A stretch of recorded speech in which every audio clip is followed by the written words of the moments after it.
아침부터 좀 시끄러운 소식이 있었죠? 네, 그렇습니다. 김건희 여사 특검팀이 윤석열 전 대통령 체포영장 두 번째 집행을 시도했는데 이번에도 결국 무산됐습니다. 네, 근데 이번에는 그냥 무산된 게 아니라 뭐랄까? 물리력 동원 얘기까지 나오면서 양쪽 얘기가 아주 그냥 팽팽해요. 우선 사건 개요부터 좀 정리해 볼까요?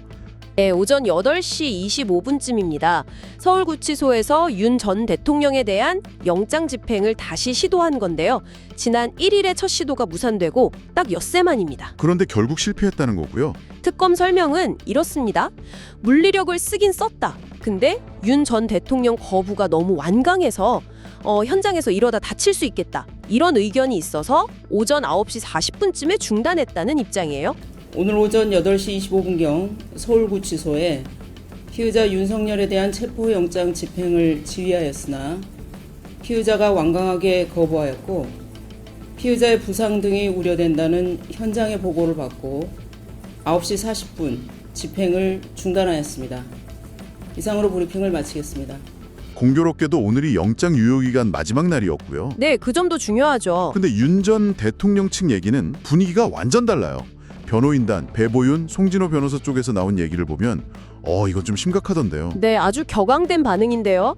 특검 지휘 아래 교도관한 10명이 의자에 앉아있는 윤 전 대통령 팔다리를 붙잡고 거의 강제로 차에 태우려고 했다. 이런 주장입니다. 잡고 들어서 차에 태우려고 했다고요? 네, 그 과정에서 의자가 뒤로 빠지면서 윤 전 대통령이 바닥에 넘어졌고 그래서 허리랑 팔에 통증 느껴서 진료까지 받았다. 이렇게 밝혔어요.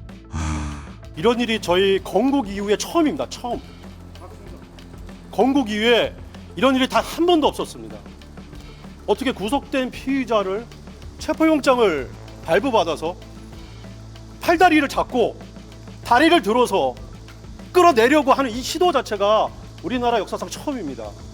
이 사태의 심각성 때문에 저희가 기자회견을 자청하게 된 것입니다.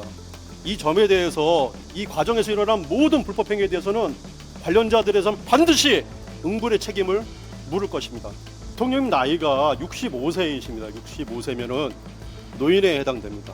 10여 명이 달라붙었습니다. 젊은 사람들이 10여 명이 달라붙어서 앉아있는 대통령을 양쪽에서 팔을 끼고 다리를 붙잡고 그대로 들어서 차량으로 탑승시키려고 했습니다. 그 과정에서 완강하게 거부를 하시니까 다시 한번 앉아있는 의자 통째, 의자 자체를 의자를 들고 그 의자에 앉아있는 대통령님을 같이 들어가지고 같이 또 옮기려고 했습니다. 그 과정에서 의자가 뒤로 확 빼졌고 대통령이 땅바닥에 철석 바닥에 떨어지는 그런 사태까지 발생을 했습니다. 그러면서 허리를 의자 다리에 부딪히기도 하셨고 또 팔을 너무나 세게 잡아당겨가지고 팔이 빠질 것 같다고 좀 제발 좀 놔달라고 부탁을 해서 겨우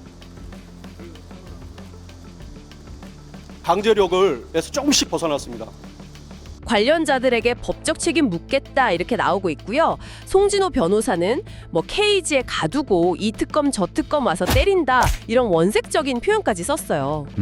특검 입장은 당연히 다르겠죠. 정반대입니다. 특검은 오늘 브리핑에서 법원이 적법하게 발부한 영장이다. 그리고 피의자가 수감 중인 상황까지 다 고려해서 적법하게 집행하려 했다. 이렇게 강조하면서 윤 전 대통령 측 주장을 전면 반박했습니다. 적법 집행 대 불법 물리력 완전히 평행선이네요. 네, 특검은 공권력의 정당성을, 윤 전 대통령 측은 인권 침해와 수사의 부당성을 부각하려는 의도로 보입니다. 이 수사 자체가 시작된 게 그 정치 브로커 명태균 씨 관련 의혹이었죠. 맞습니다. 2022년 대선 때 명 씨한테서 불법 여론조사를 한 81차례 정도 받고 그 대가로 김영선 전 의원 공천에 영향력을 행사했다는 혐의입니다. 네, 윤 전 대통령이 지난달 말에 특검 소환 요구에 응하지 않았고 그래서 특검이 체포영장을 받은 거고요. 네, 그 흐름입니다. 그런데 오늘 또 다른 중요한 소식이 나왔어요. 특검이 김건희 여사에 대해서는 구속영장을 청구했다고요. 어제 소환 조사하고 바로 다음 날이네요. 네, 굉장히 신속한 결정입니다. 김 여사 영장실질심사는 오늘 12일에 열릴 예정이고요. 정말 만약에 영장이 발부된다면 헌정사상 처음으로 전직 대통령 부부가 동시에 구속 상태로 수사를 받는 정말 초유의 상황이 펼쳐지는 거죠. 정말 모든 게 다 얽혀 있네요. 오늘 상황만 봐도 전직 대통령 체포영장 집행을 둘러싸고 그냥 뭐 물리적인 충돌까지 벌어지고 양측 설명은 완전히 다르고. 네, 적법 집행이었다는 특검과 불법적인 물리력 행사였다는 윤 전 대통령 측 첨예하게 대립하고 있습니다. 그럼 이제 특검은 어떻게 해야 하나요? 영장 유효 기간은 오늘로 끝났잖아요. 네, 이제 선택지가 남았죠. 체포영장을 다시 청구하는 방안이 하나 있을 거고요. 아니면 뭐 대면 조사는 사실상 어려워졌으니 이 상태로 그냥 윤 전 대통령을 기소할 수도 있습니다. 김건희 여사 구속 여부도 변수가 되겠네요. 당연히 큰 영향을 미치겠죠. 그 결과에 따라 특검의 다음 행보도 달라질 수 있습니다. 참, 오늘 상황을 보면서 여러 가지 생각이 드는데요. 법원의 영장에 따른 공권력 집행이라는 것과 또 개인의 저항권이나 인권 보호라는 가치가 이렇게 정면으로 부딪히는 지점인 것 같습니다. 네, 그렇죠. 특히 전직 국가원수를 상대로 한 강제 집행 시도였고 그 과정에 대한 설명이 이렇게까지 다르니까요. 여러분은 이 상황을 어떻게 보고 계신가요? 과연 적법 절차의 경계는 어디까지일까요? 또 사실관계에 대한 주장이 이렇게 극명하게 엇갈릴 때 우리는 무엇을 기준으로 판단해야 할지 이런 점들을 한 번쯤 생각해 보시면 좋겠습니다.